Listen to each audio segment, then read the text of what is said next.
Welcome to the Science of Success. Introducing your host, Matt Bodnar. Welcome to the Science of Success, the #1 evidence-based growth podcast on the internet. With more than 2 million downloads, listeners in over 100 countries, and part of the Self-Help for Smart People podcast network. In this episode, we tell the truth about time. We throw out the old and dated conceptions of time management and look at how time really works.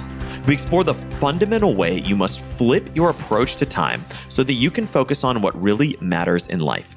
We look at how you can become an artist, manipulating time at your will, stretching your best moments so that they last longer, and ruthlessly removing the things that clutter your life. If you feel pressed for time, like there's never enough, and want to figure out how to create time for what really matters, you're going to enjoy this episode with our guest, Laura Vanderkam. Do you need more time? Time for work, time for thinking and reading, time for the people in your life, time to accomplish your goals? This was the #1 problem our listeners outlined, and we created a new video guide that you can get completely for free when you sign up and join our email list. It's called How You Can Create Time for the Things That Really Matter in Life.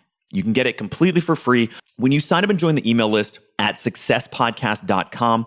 You're also going to get exclusive content that's only available to our email subscribers. We recently pre-released an episode and an interview to our email subscribers a week before it went live to our broader audience. And that had tremendous implications because there was a limited offer in there with only 50 available spots that got eaten up by the people who were on the email list first. With that same interview, we also offered an exclusive opportunity for people on our email list to engage one-on-one for over an hour with one of our guests in a live exclusive interview just for email subscribers. There's some amazing stuff that's available only to email subscribers that's only going on if you subscribe and sign up to the email list. You can do that by going to successpodcast.com and signing up right on the homepage. Or if you're driving around right now, if you're out and about and you're on the go, you don't have time, just text the word SMARTER to the number 44222. That's SMARTER to the number 44222. In our previous episode, we showed you the science of communication. Have you ever been afraid to speak or present? Have you been worried that you don't have the skills or tools to communicate your ideas to the world? We dug into the science and the strategies of mastering skills like speaking and presenting, crushing the anxiety that often accompanies these high-stakes moments, and sharing evidence-based strategies for becoming a master communicator with our guest, Matt Abrahams. If you want to learn how to speak and present with total confidence, check out our previous episode. Now, for our interview with Laura. Today, we have another exciting guest on the show, Laura Vanderkam. Laura is the author of several time management and productivity books. Her TED Talk titled How to Gain Control of Your Free Time has been viewed over 5 million times, and she's the co-host of the podcast Best of Both Worlds. Her work has appeared in publications including the New York Times, the Wall Street Journal, Fast Company, Fortune, and much more. Laura, welcome to the Science of Success. Thank you so much for having me. Well, we're super excited to have you on the show today. You know, it's funny, we constantly kind of try to poll the listeners and see what kind of topics or themes are really important to them and kind of top of mind for them. And time management and how to sort of get more time was actually the #1 thing that our listeners wanted to hear about, wanted to learn more about. And so that's part of the reason we sought you out. And we really wanted to, have some more kind of guests on the show where we got into the concept of time. So thank you for coming on the show. Yeah, well, I'm not surprised that people are concerned about time and trying to do the most with their time because, obviously, how we spend our hours has a big effect on how we live our lives. And anything we're going to accomplish is going to require putting time against it. So it's really this ongoing journey of all trying to use our time in better ways. So hopefully we can talk about some strategies today that will be helpful for people. Definitely. So I'd love to start out with kind of this idea of, I think so many people when they think about sort of time management, and I don't even really like the word time management because I think there's so much baggage associated with it. But when people kind of think about time in their lives. You've talked about a lot of sort of misconceptions and ways that people don't really think about it correctly or kind of think about it from the wrong perspective. I'd love to hear your thoughts around that. Well, certainly a lot of people, when you say time management, what comes to mind is trying to cram, 30 more things into your day, and which is really not the point. It's not about scheduling every single minute of your life or, getting 10 zillion more chores done and all your emails answered by 2 p.m. or whatever it is. It's not really about that. It's honestly about spending your time and your energy on the things that are most important to you and on the things that will help you achieve your goals in life. And so when you approach it from that perspective, you have a very different mindset about time. You stop trying to cram more in. In many cases, you start getting rid of things because you realize it would be more beneficial to have open space so you can think about things or deal with situations as they come up or linger in good conversations as they're happening because they start leading to new opportunities. So it's a very different mindset. I love that kind of idea of fundamentally sort of flipping your approach. Instead of trying to cram as much as possible into your day, you're saying it's really more about removing as much as possible so that there's the space for what's truly important. I mean, there's really no point in being busy just to be busy. And I know people often like to talk about how busy they are and how much they have going on, which is kind of a nice way to talk about how important we are. If the demand for our time is high, then we must be very important. That's why we're so busy. But, I've interviewed and studied the schedules of many very successful people over the years. And I've always been surprised at how much open space there is in some people's schedules. And these are people who clearly could fill every minute if they chose to. Certainly the demand for their time is there, but they choose not to. They choose to, recognize that open space does invite opportunity into their lives because they have time to think, they have time to linger in good things and explore them and create new opportunities. So yeah, I think it's about asking for all our commitments, all our obligations. Is this something that really is adding joy and meaning to my life and the life of people that I care about?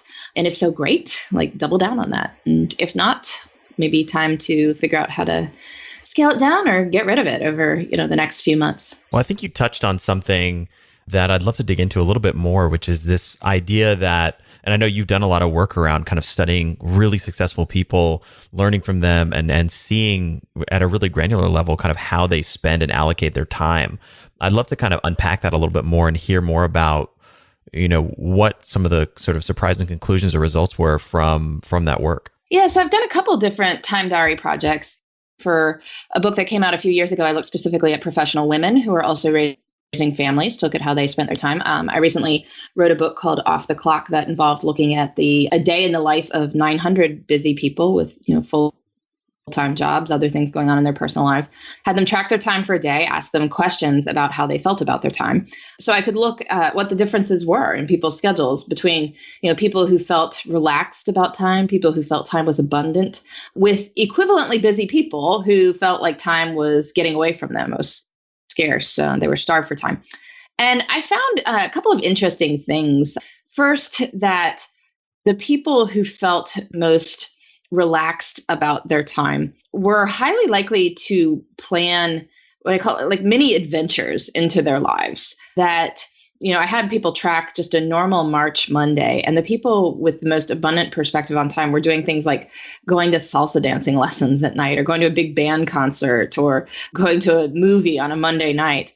And on some level, that might seem like a bit of a paradox because, committing to do stuff like that might make us feel like we have less time. I have something in my evening, therefore I have less time. But it turns out not to be the case. It turns out that by putting interesting things into our time, we make time memorable. But when we make time memorable, then we remember it. And so we don't have this sense that time is just slipping from one side of the hourglass to the other. So I found that quite fascinating, that if you want to actually feel like you have more time, you need to create more memories and have this mindset toward having adventures in your life, even on normal days. I think that's great. And it comes back to the kind of paradox that you talked a little bit about, is this idea that the people who are often kind of the most successful don't necessarily subscribe to this kind of cult of busyness and constantly telling everyone how busy you are and constantly feeling sort of overwhelmed and busy. It's really, they have a much more kind of slow and intentional approach to their time in many cases. Yeah, they don't fill their time with stuff they don't want to do because they want to leave it open for the things that they do want to do. It's pretty simple when it comes down to it, but it has sort of profound implications. I mean, I remember one of the gentlemen I interviewed for Off the Clock, he's managing teams in 3 different continents, in corporate America. So of course I feel like, oh, he must be in meetings all the time. Like I'm trying to get on his calendar. Like I'm going to email him and ask for some time, and I'll probably be offered like 15 minutes on, a Wednesday, 3 weeks from now. And he sent me back a note and it was just like, yeah, I'm pretty free on Thursday and Friday this week. So why don't you just pick a time that works for you? I'm like, what? What is this? But he was intentionally leaving his schedule very blank, and he wanted to talk with me, and he had open time on these days. And it's not that he didn't have anything to do. I mean, he has teams on multiple continents, but he made sure that he wasn't packing his calendar with meetings. He had a very good sort of rapport with his teams where they could come to him with anything, and they could come to him at any time, but they knew they didn't need to set up a formal hour-long meeting to get an answer on something. And so that allowed him to be very nimble and make decisions very quickly, and also allowed them to make decisions very quickly. And so I thought that was pretty profound.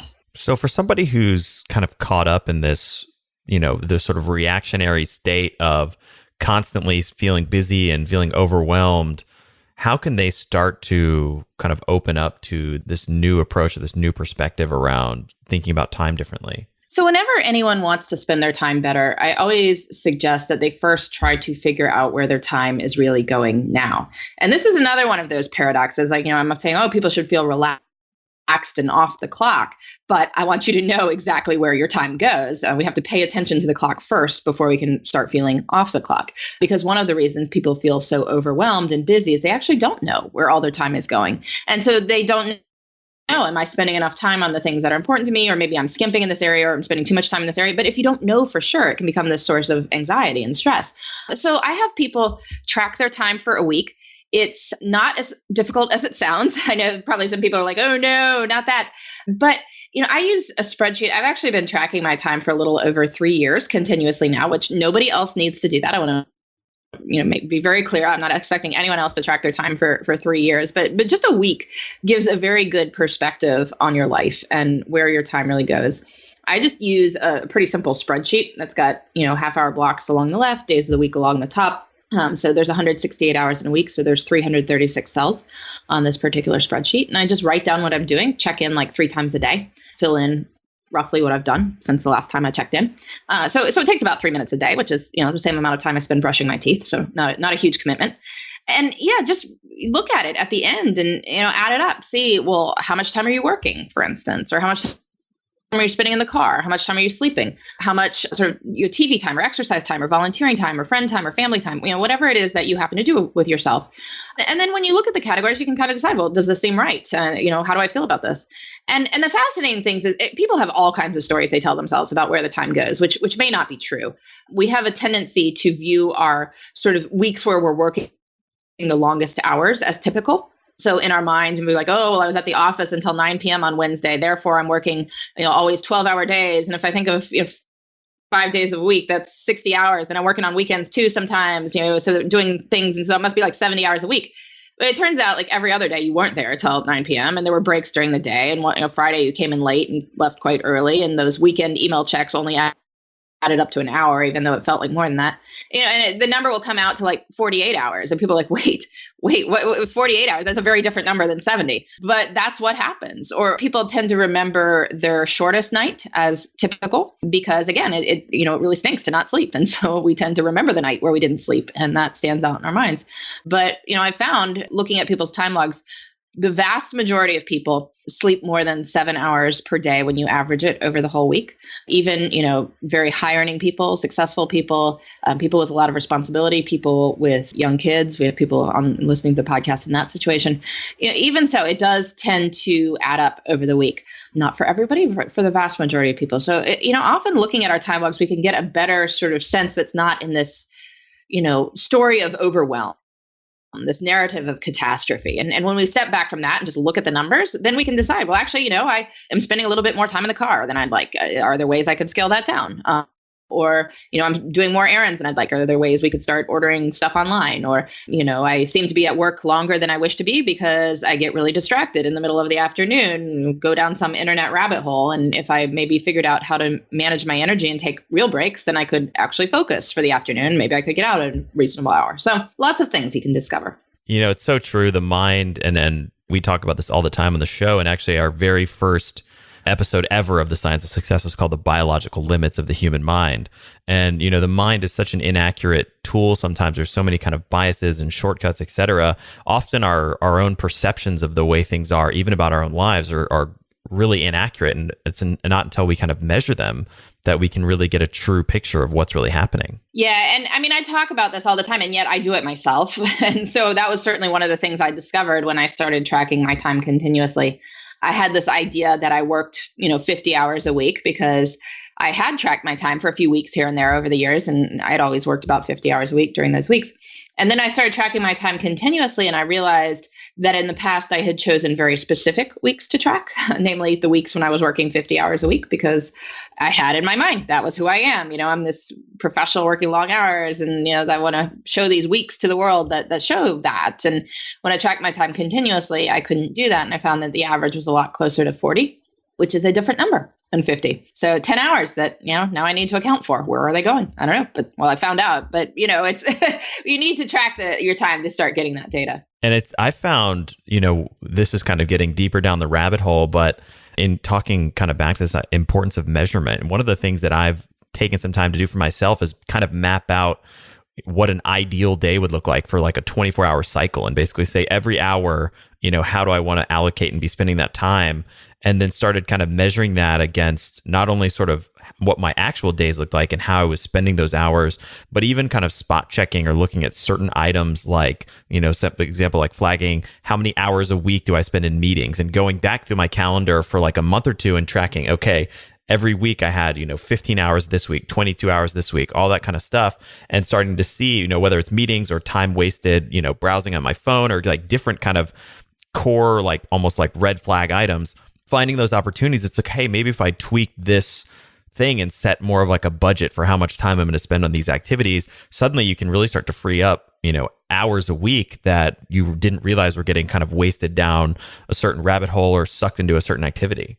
I think that's a really smart idea. I like the idea of creating, I like to call it a realistic ideal day. I mean, so it's not a perfect day because then we'd have flying cars, but a realistic ideal day that, what would your schedule look like? And you don't need to set there. I mean, how about a realistic ideal week?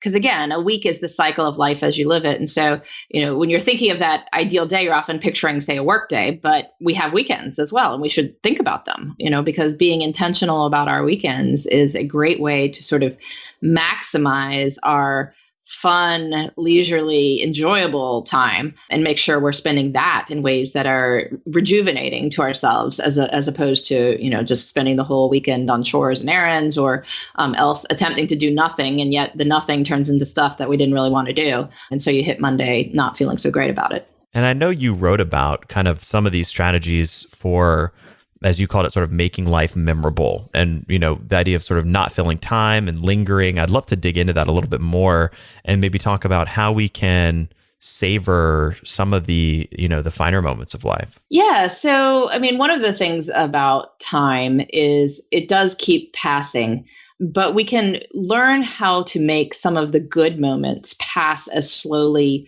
as what we think of the bad moments. So you think you're stuck in a boring meeting, you're looking at the clock, counting seconds, hoping it's going to be 11 o'clock soon and you can get out of there.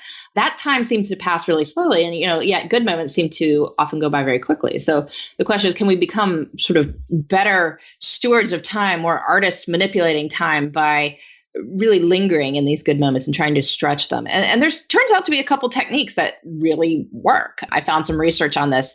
There's a book called Savoring that came out in, I think, 2006 by a couple of researchers who had really delved into this topic of how people learn to stretch good experiences. So, in psychology, it's fascinating to see how people can take, tough moments and be resilient in them. But it's also an equally interesting thing to see how people can take good moments and make them feel deeper and last longer. So a big chunk of that is knowing that they are coming up, because when we know something good is going to happen, then we can anticipate it. And the anticipation can stretch the pleasure for quite a bit of time. that concert with your favorite artist is only going to last 2-3 hours. But if you get the tickets 2 months ahead of time, you can think about it for 2 months and you can have some of the pleasure of knowing you're going to go hear it for 2 months. So that's one way to stretch out the pleasure. Certainly while the good event is happening, you want to do your best to be fully present, to take in as many of the details as possible. That's sort of one way to keep your mind from wandering to your utility bills or something like that. But just, notice details and think about how you might describe this to someone afterwards and the stories of it. If you have somebody there with you, talk about how much you're enjoying yourselves. Actually calling that out to each other is a good way to remind yourself that you are enjoying yourselves and to focus on that. And then after the fact, you sort of think about how you do recount it to someone. Like you tell the story again if you can, because the more times you tell it, you get a little bit of pleasure from it each time. Think about ways that you can commemorate it. If there's any sort of artifacts you can take from the time, that's why people buy concert t-shirts. It's a way to get at that, to get some of that pleasure from it. But, and sometimes you can even consciously do this with things that you're going to want to remember later. I had a great conversation with a lady the other day who told me that she had gone to Europe one summer when she was a young person, and one of her companions on this trip kept playing the same song over and over again. They're kind of like, why are you doing this? Like, why do you keep playing this song? And her companion said at one point, listen, every time for the rest of your life that you hear this song, you are going to think about the summer. And it is true. They do. Every time they hear that song, that is the summer that comes to mind. They have those memories of their summer in Europe and what they did, long after the relationships themselves have gone away. They still have this song, which allows them to stretch back that memory, to still have that memory, even when so much of life tends to fade. That's a great example. And I can think of a personal instance of a trip that I took with my wife and some friends a couple years ago.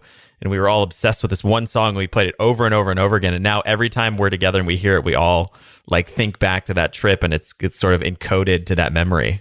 You can do that. You could even do it with your hotel soap or something. If you're trying to remember a vacation, sniff the soap. And then for the rest of your life, that olfactory memory is going to be associated with this time.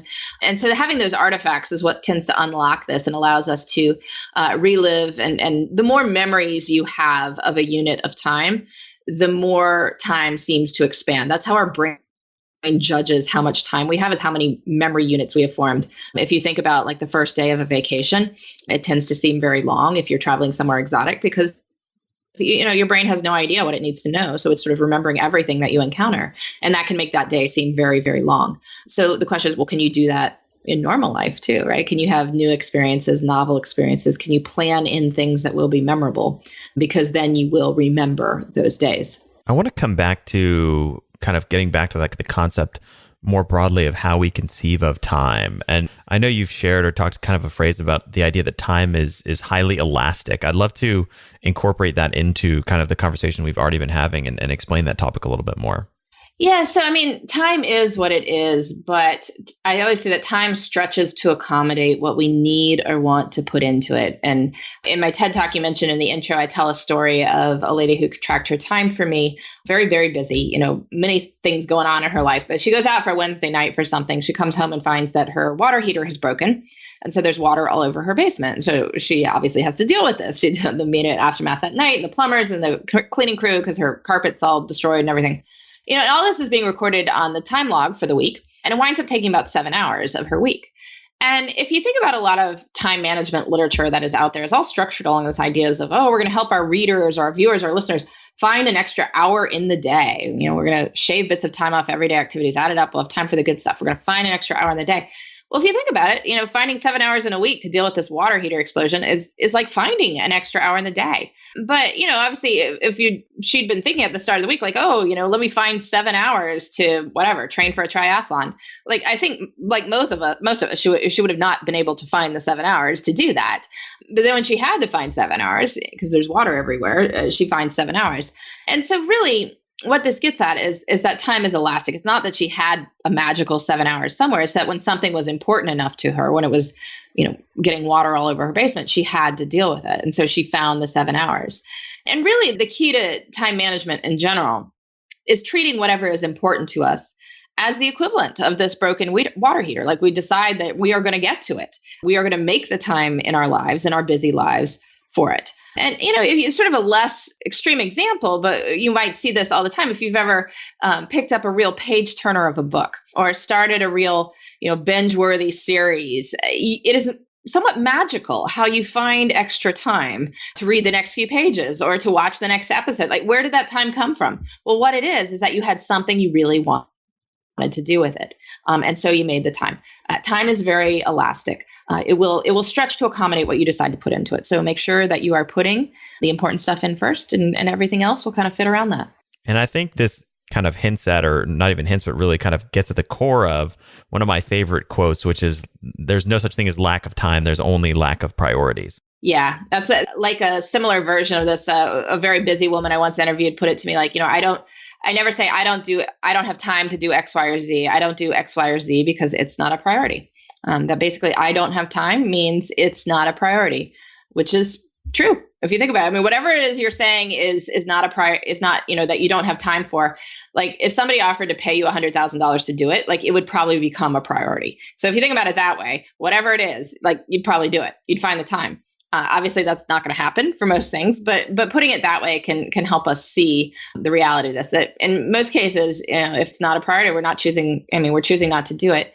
And it doesn't mean that it wouldn't be a priority for someone else. It doesn't mean that it's not a good thing. It just means that for whatever reason in your life right now, it is not a priority. And so I think we are better off just owning that and being honest with ourselves rather than hiding behind this excuse of lacking time. This week's episode is brought to you by our partners at Brilliant.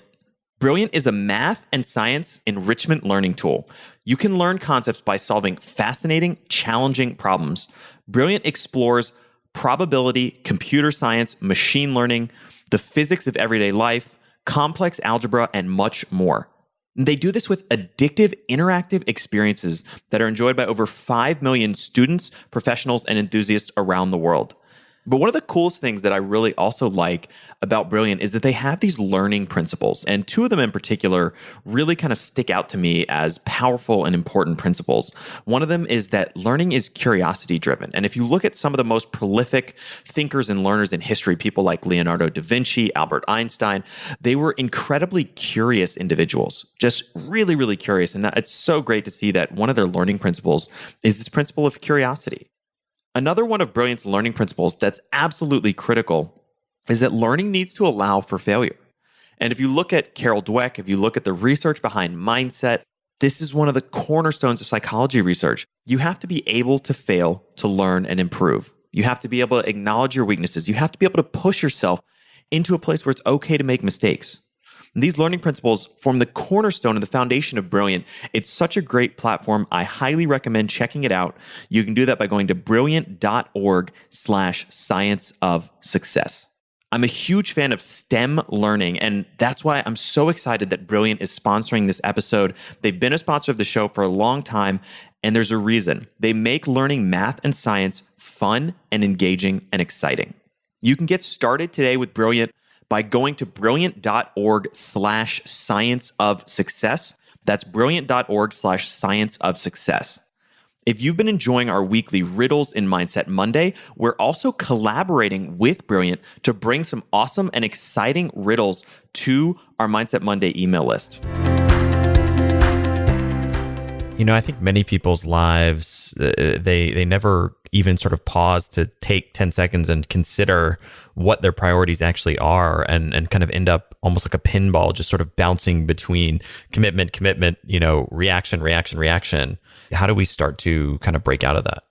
Yeah, it's very easy to be reactive when it comes to time because time keeps passing, whether we think about how we're spending it or not. And so it's like you're, in a boat in the middle of the stream. It's kind of hard to direct things from there. You kind of have to pause and get yourself over to the side and see where the current's going.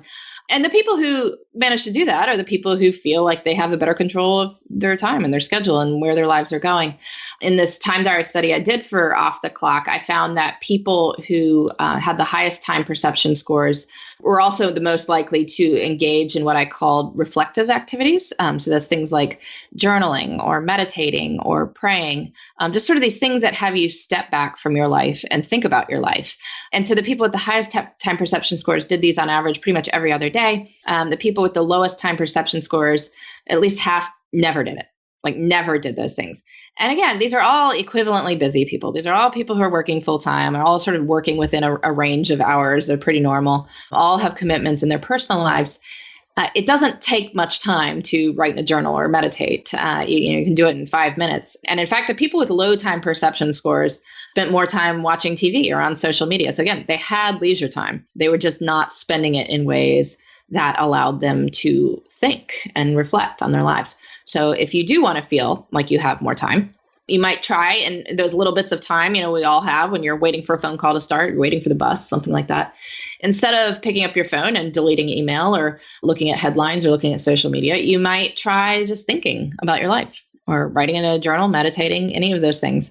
Because if you do those things, you will start to feel like you have more time. We've often on the show heard those kind of reflective activities, also called contemplative routines.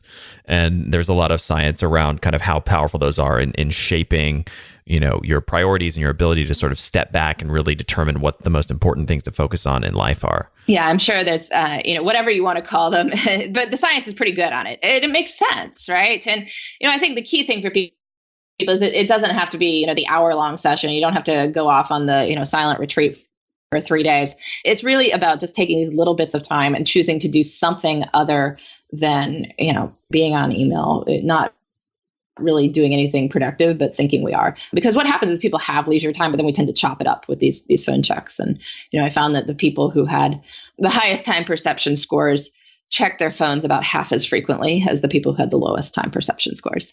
And just briefly, I'd love to dig in a little bit. Tell me what exactly is kind of a time perception score and how does that sort of factor into, I think we could assume it, but I just want to make sure we have a really clear understanding of kind of what it is and how that's sort of shaped by people's behavior. Yeah, so I realized I was just throwing that out there and didn't mention what it was.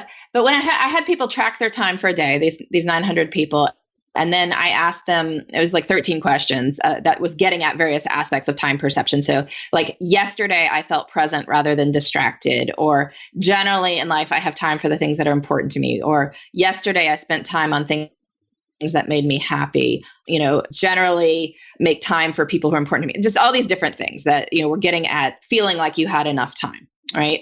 And so people could answer from strongly disagree, 1, to strongly agree, 7. And then I would assign them a score. So the people who had the most 7s on all these questions were at the top of the time perception score. The people with the most 1s in the lower scores were on the bottom. And I could break it out. There's 900 people. So again, I could, cut it a little bit and say the top 20%, the top 3%, the bottom 20%, bottom 3%. Compared to the average and see what it was the different. And, what was interesting to me is some of the things that work different. You might think that the people with the lowest time perception scores were working really extreme hours, for instance. And that turned out not to be the case. Almost everyone I studied worked between 7 and 9 hours on this March Monday. And the people who had the lowest time perception scores were really not that, it was minutes off the average. It was not very different from the average at all. So it's not that they were working around the clock or anything like that. It was just how we choose to spend that discretionary time we have has a big effect on how we perceive time. I think that's a really critical point, which is that it's not that people who feel distracted or like they don't have time for what's really important. It's not that they're necessarily working harder. It's that their sort of time is getting sucked into things like browsing their phone or getting sucked into Facebook or social media instead of being kind of consciously invested in things that are really important or really high value to them. Definitely. And I've seen this in various, schedules of high profile people I've studied. I talk about how I've tracked my time and I can look at the days they're tracking. I see like I might be working more hours than these people, but it's not because the demand for my time is higher. These are people who could pack every minute of the day if they wanted to. It's that they're choosing not to. They're sort of embracing their power by saying my schedule is mine. If I only wish to have 7 hours of work commitments for the day, that's great. I'm going to leave open space in the middle of the day so I can relax or think, take a real break. Or if things run over, then I have space for it without making the rest of the day be a disaster. So it was really their power move is not to pack every minute. And I think that's fascinating. Like, being busy is not always an example of how important you are. It's really sometimes more an example that you have not yet claimed your control over your calendar. It's funny. We've talked about this in a couple previous interviews, one of them with Greg McEwen, the author of Essentialism, where we really kind of dug into the kind of cult of busyness and how, if you ask someone how they're doing in the United States today, almost always their response is, oh, busy.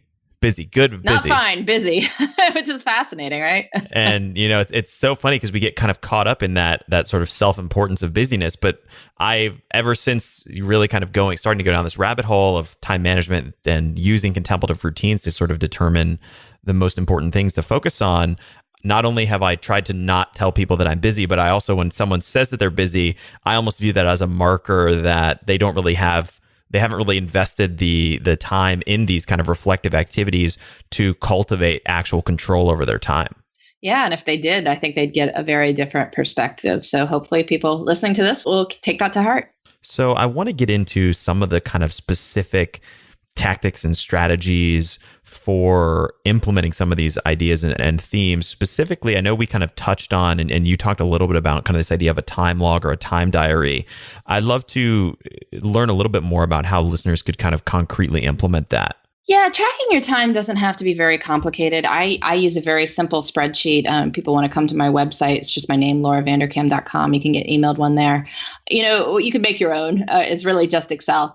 Or you can there's dozens of time tracking apps on the market. Often it's like billing software, for instance. People buy it for their companies because they need to bill their time to different things. But you can repurpose that to bill all the projects in your personal life too, if you felt like it. Or you could even just like walk around with a little notebook and write in that what you're doing. Like the tool itself is really not all that important. What's important is that you just try to stick with it and don't let the perfect be the enemy of the good. Like you don't have to record every bathroom break. You don't have to record every time you got up and filled your water bottle at the water cooler. It's really more about just having this holistic perspective on where the time goes, so that you know roughly like, okay, I was working during this time and I took a break here and this is what I did with my break. And, this is when I got in the car and this is when I got home and this is what I did after I got home. This is when I ate dinner. This is, what I did afterwards. This is when I went to bed, and then on weekends too, make sure you track a weekend. I ask people to do this sometimes and then they just stop on Friday afternoon. And did life stop then? Did it not continue? What happened? I mean, it's fine if you don't want to share what you did on your weekend with me. That's perfectly fine. I understand that, but it's usually not about that. It's just that they didn't even think it was important to track the weekend. But, I think part of feeling off the clock and relaxed about our time is knowing where our potential leisure time is and knowing that we're spending it on things that we truly enjoy. And one of the best ways to figure that out is to actually track a weekend, to say, what are you doing with the 60 hours between 6 p.m. Friday and 6 a.m. Monday? And how are you happy with that? Did it go the way you'd like? What did you not do? What did you do? How do you feel about that? So yeah, just try for a week and then look at the major categories and ask yourself what you like about it. There's probably something that's going great and you should celebrate whatever that is. You can ask what you want to do more of with your time. And you can also ask what you want to spend less time doing. And I think if you focus on all those questions and kind of ramp up the things you do want to do and ramp down the things you don't, then over time, you'll start to spend your time better. It's such an important point that you shouldn't get kind of caught up in letting perfect be the enemy of good. I think people so often get kind of trapped in this fear that they have to be capturing everything, they have to be measuring it perfectly. And there's a really good kind of mental model that we talk a lot about on the show as well, which is this idea of being roughly right is often better than being kind of precisely wrong. And, the idea is generally if yours is sort of approximately correct, you can actually get a ton of value out of that. But if you try to refine it too much, oftentimes you end up, derailing yourself or not doing it or whatever. And so sometimes the freedom of just getting it approximately correct is a really effective strategy. Yeah, it also saves time too. Letting go of expectations of perfection is one of the best time management strategies I've ever encountered because, it's probably good enough. The vast majority of things like going from the 95th percentile to the 99th is not really getting you much and probably is wasting a lot of time. So one of the other kind of themes or ideas that I know you've talked about, and it dovetails obviously with everything we've been sort of discussing today, but I think it's really kind of worth digging into and sharing is this idea of putting your priorities into your schedule first and then kind of filling everything else in. I'd love to hear you explain that and tell a little bit more about that. Yeah, I mean, you read a lot of time management literature. Everyone talks about this because it's what really matters, that you put what is important to you in your schedule first.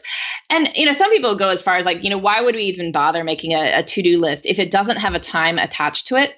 Like, what is that? It's these things that we want to do take time.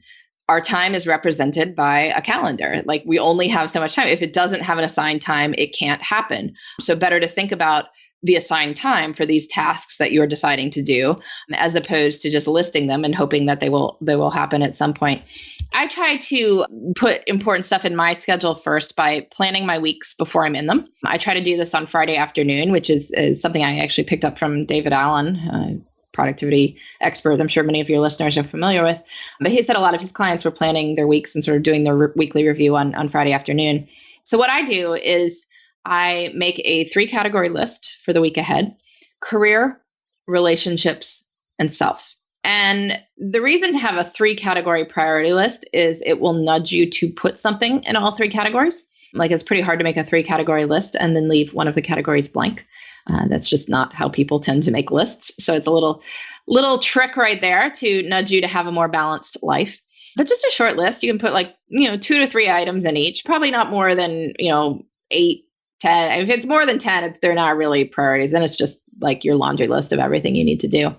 But, the good thing about this is you've got your work stuff there. Most people know roughly what the, good things they should be doing on the work front beyond what they absolutely have to do. But nudging yourself to create things like personal priorities or relationship priorities, even more so, it makes those things happen. Because when you start saying, oh, well, what is my relationship priority for the next week? Well, my spouse and I haven't been out to eat in a while. Let me ask this person, what would be a good night for that? And then we can maybe make a restaurant reservation somewhere. And if there needs to be a babysitter involved, you're in that stage, well, then you make it happen. But you get the logistics, and then you both have it on your calendar. You're both looking forward to it. You got a reservation somewhere. It's probably going to happen. Whereas if you just sort of generally have in your mind, yeah, we should spend time together. Yeah, that's not going to happen.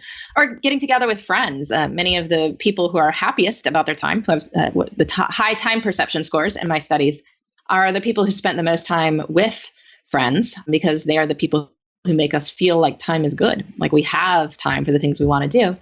So, you look at your priority list for the next week and say, oh, actually, I really want to get together with this friend I haven't seen in ages. Let's see if we can go out for a drink together sometime during the week. You email that person, you look at your calendar, see when it can happen. And all of a sudden, wow, you're meeting for a drink on Thursday night. How exciting is that? How awesome is that? You're going to look forward to that all week. But that's how you schedule these priorities. That's how you think about what you'd like to be doing, get it on the calendar, and then these things happen. I love two of the themes from that. One, the planning your week before you get in them, phenomenal tactic, and I borrowed a very similar strategy from. Is he the author of GTD? Yeah, getting things done. Yes. Here. Yeah. So same thing. I use the same exact methodology. I do it on sort of Sundays. I spend an hour or two planning out my whole week and setting kind of my most important tasks for every single day, and that really helps me kind of feel like I'm starting the week, with a foot ahead, basically. But the other thing that I've found really interesting is that everybody's kind of to-do list or priority list often is almost exclusively career focused. And I love that you sort of included relationships, but also really self on there. It's such an important bucket. And I feel like many cases gets almost completely kind of left off or neglected. Yeah, but it's really what makes life feel doable. I mean, if you have on there, it doesn't even have to be the things you do regularly. So, if you run 5 times a week already, that doesn't have to be one of your personal priorities. That's probably already going to happen. You're good about that. But maybe it's that you want to, instead of just doing your 3 miles on the treadmill in the morning, someday you're going to go find beautiful park and run there. So you look at the upcoming weather for the week and see that, one day it's going to be really great weather and you want to go to this park and you can carve out time for that to happen.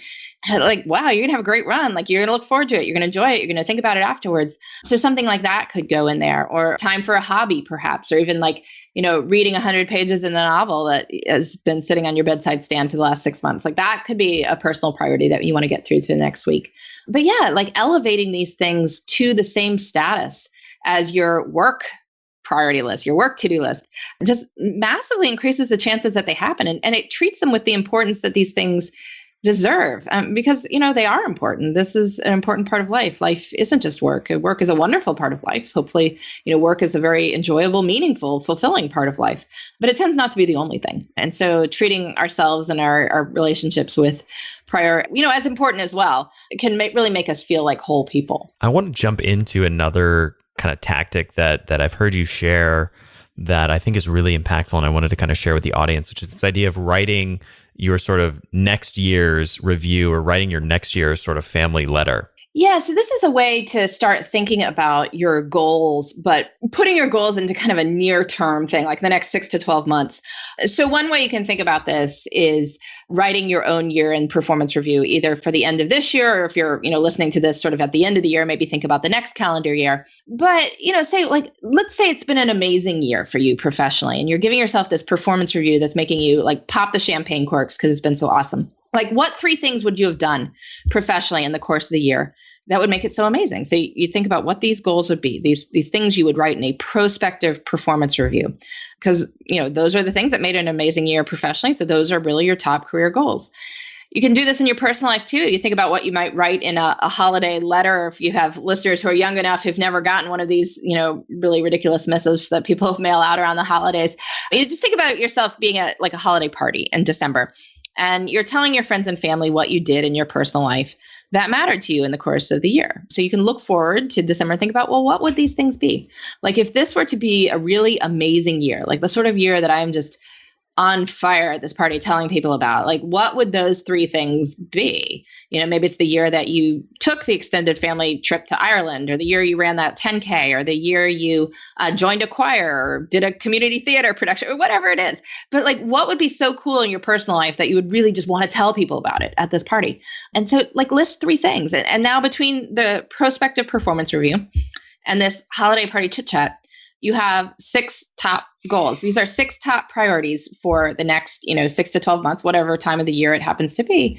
You should put this list somewhere really prominently, like put it on your desk, put it on a Post-it note on your computer. Like, you want to look at this list all the time, because this list can start informing your schedule choices. If you plan your weeks on Friday, like I do, or Sunday, like you do, look at that Post-it, look at the 6 things and say, well, what am I actually doing in the next week that would get me toward those goals? Like, am I making any steps toward those? Because if I can, well, those should definitely be on the priority list. If this is the year you're going to run that 10K, you should, for the next week, you can definitely make it a priority to research which 10K you think you could do, and maybe find a training book somewhere, and, find your training shoes, your running shoes that you have to dig out of the closet, and find somebody who'll go run with you. But these are all steps you can take that will get you toward those goals. It's funny, the kind of the same sort of Sunday review that I do is your Friday review. I keep a list of all of my sort of medium term goals, and then I'll look at those and then say, all right, how am I going to, this next week, how am I going to take action towards as many of those as possible? And sort of like Monday, I'm going to take action on this one. Tuesday, I'm going to take action on this one, et cetera. And it's a great way to kind of chunk those down and keep sort of meaningful progress going, every single day or every single week. That's great. And I love that you're thinking about putting it on Monday and Tuesday, because I think that's the real, pro tip here for your listeners is when you make that priority list, put as much of it as possible toward the front of the week. And the reason is, it's treating it as a priority. So you want to do it first, but also stuff is going to come up. I mean, the reality of life is that, things will happen. Like, I don't know, be a big snowstorm, or, power outage at the office, or, work emergency, major client calls, you need X, Y, or Z. Like, the closer these priorities are toward the front of the week, the emergency they either have yet to happen, or if you do have stuff come up, then you have the rest of the week to reschedule this stuff. Whereas if you put it off till the end of the week, you say, oh, I'm going to do all that Friday afternoon. Well, you might not, because you'll be tired on Friday afternoon. You won't have energy to start these new projects. And, if you're racing to get to the weekend with stuff that's come up during the week, then that's, these high priority, but maybe not, urgent stuff is going to get jettisoned. So as much as possible as you can do Monday or Tuesday, the better off you'll be. I want to kind of zoom in. We've been talking about sort of time in a broader sense. I want to zoom into a really specific day part and see what, from your sort of work and research, have you seen around kind of the most effective morning and evening routines? Yeah, well, morning routines are always a big draw in the productivity world. We all want to find the perfect morning routine that's going to help us get so much done and start the day on the right foot. And I think mornings can really be great. I mean, I love when I see people with morning routines. I want to stress for people, it doesn't have to be this great thing. It doesn't have to be long. It doesn't have to be elaborate. And if you're doing the stuff in life that you find important to you, like if you are finding time for exercise and any creative pursuits you want to do and spending time with friends and family, like you probably don't actually even need some sort of elaborate morning routine. It's more that for many people who have full-time jobs that are in offices and have family commitments or personal life commitments, morning tends to be the time that you can get to these things that are important to you before everybody else wants a piece of you the rest of the day, before you wind up with all the work emergencies, the personal demands. So if there is something that is important to you that life has a way of crowding out, then morning is often the best time to do those things. It probably you don't have to wake up at the crack of dawn. You probably don't even have to sleep less. Many people, when they track their time, they discover that they are not spending the hours before they go to sleep in particularly wonderful ways. This tends to be the time when people are just, watching TV that they didn't mean to watch, puttering around the house, like, surfing the web, 2-hour Instagram bender. I don't know what it is, but like people are doing stuff before bed that they're just tired. And so it just keeps going. But if you can, put a stop to it a little bit earlier, go to bed a little bit earlier, wake up a little bit earlier, and you can then have time in the morning for these things that do require focus and discipline, like, exercise or writing that novel or, any other sort of creative pursuit that you wish to do, or, even family breakfast or something like that. If you have a family and family dinner is difficult to make happen because people are all these different places, family breakfast could be a great substitute. So yeah, it's whatever is important to you that life has a way of crowding out. And I think for most people, the evening routine is about enabling the morning routine. So the evening routine is about making sure that you are going to bed at a time that will allow you to wake up rested and ready to go. Sadly enough, I do think that going to bed early is how grown-ups sleep in. Yeah, I totally agree with that. And I think the idea of sort of flipping the kind of unproductive evening time into really productive morning time is a great kind of hack, because it's so easy to get sucked into kind of just sitting on your phone and looking at Instagram for an hour before you go to sleep. And yet that time is completely wasted. Whereas if you would have just gone to bed and then gotten up an hour early, you could do some really kind of fruitful and productive work, first thing in the morning. Exactly. Easier said than done, of course. But yes, that is the goal. I mean, I think it comes back to one of the themes we've talked about earlier in the conversation, which is the idea of measurement, right? If you're not measuring and tracking that time, you might not even really be aware that how much time you're really spending kind of browsing your phone or watching TV or doing things that, maybe you don't want to spend 5 hours a day on your phone. Maybe 3 hours a day would be plenty of time texting and chatting and that kind of stuff. And then you get 2 hours back. Yeah. Or else you're walking around with this story that you're not a morning person. And I hear this from people all the time, like, oh, I'm not a morning person. Well, sure. I mean, there are people who are night owls, and I'm sure many of your listeners truly are. And the way to know is if you are doing your best work at night. Like if you are, running that side hustle at night, you're writing the great American novel at night, you're, doing your paintings or composing your music or, whatever it is. Like if you are doing that at night, great, you're a night owl. For most people, what they mean when they say they're not a morning person is that they're tired in the morning, but they haven't really thought through, well, why am I tired in the morning? Well, maybe it's because I am on Instagram for an hour before bed every night. And my life would be improved in all sorts of ways if I stopped doing that. You get an extra hour of sleep, or maybe just get an extra half hour of sleep and wake up half an hour earlier and have time to write in a journal or meditate or go for a run or, actually spend some relaxed time with your spouse or your kids. These are all things that you can do if you had a bit more control over, getting to bed at a reasonable time so you could wake up refreshed. So for listeners who want to kind of concretely implement some of the ideas or themes that we've talked about today, what would be kind of a starting point or a first sort of piece of homework you would give them as an action item to begin implementing some of these things? Well, I hope people would try tracking their time for a week. But if you can't get through a week, just try it for a day, right? Like try one weekday and one weekend day and see what you learn from that. And often that can whet your appetite for keeping it going for a week. One kind of fun exercise that might help you have a different perspective on time is to try, planning in one of these little adventures during your week. So like think about tomorrow, probably, if you're listening to this during the week, tomorrow's a normal work day, nothing crazy going on. But look at your schedule, think about how you plan to spend your time and think about, well, what one like out of the ordinary, memorable, fun thing could I do with my time tomorrow?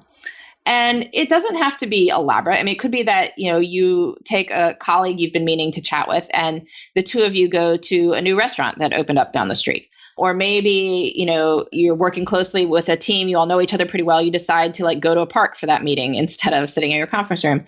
Or maybe it's that you park your car in a different garage and walk a slightly different route into work. And then on the way to your car in the evening, you stop in some cool little store that you saw on the way in and you explore that for a few minutes before you go, brave the traffic on the way home. Or maybe at night, it's that you go for a walk after dinner or you go, someplace interesting to have a drink with a friend or just anything that would be different, that would be a little adventure you can put into your life.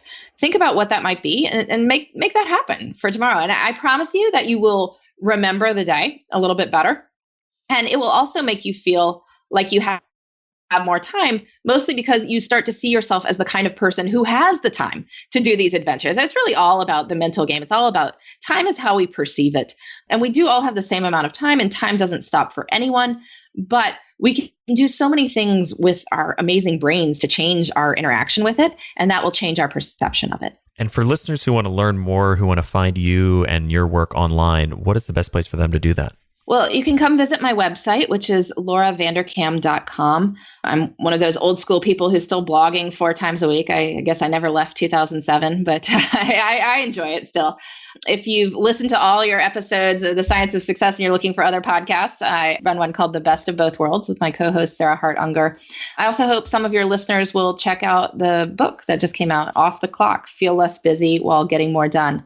A lot of these strategies that we talked about in this episode on how to make more memories, how to feel more in control of our time, how to feel more like time is fun, as opposed to this sort of drumbeat marching toward doom. Well, Laura, thank you so much for coming on the show, for sharing your time with us today, and for sharing all of these insightful lessons and strategies. Well, thank you so much for having me. I really appreciate it. Thank you so much for listening to The Science of Success.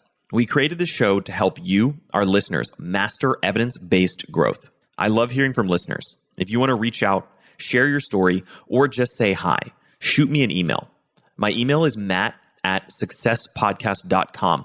That's matt@successpodcast.com. I'd love to hear from you, and I read and respond to every single listener email. I'm going to give you 3 reasons why you should sign up for our email list today by going to successpodcast.com, signing up right on the homepage. There's some incredible stuff that's only available to those on the email list, so be sure to sign up, including an exclusive curated weekly email from us called Mindset Monday, which is short, simple, filled with articles, stories, things that we found interesting and fascinating in the world of evidence-based growth in the last week.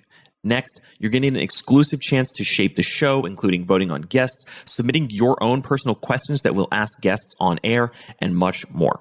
Lastly, you're going to get a free guide we created based on listener demand, our most popular guide, which is called How to Organize and Remember Everything. You can get it completely for free, along with another surprise bonus guide by signing up and joining the email list today. Again, you can do that at successpodcast.com, sign up right at the homepage, or if you're on the go, just text the word SMARTER, SMARTER, to the number 44222. Remember, the greatest compliment you can give us is a referral to a friend, either live or online. If you enjoyed this episode, please leave us an awesome review and subscribe on iTunes, because that helps boost the algorithm, that helps us move up the iTunes rankings and helps more people discover the science of success. Don't forget, if you want to get all the incredible information we talk about in the show, links, transcripts, everything we discuss, and much more, be sure to check out our show notes. You can get those at successpodcast.com. Just hit the show notes button right at the top. Thanks again, and we'll see you on the next episode of The Science of Success.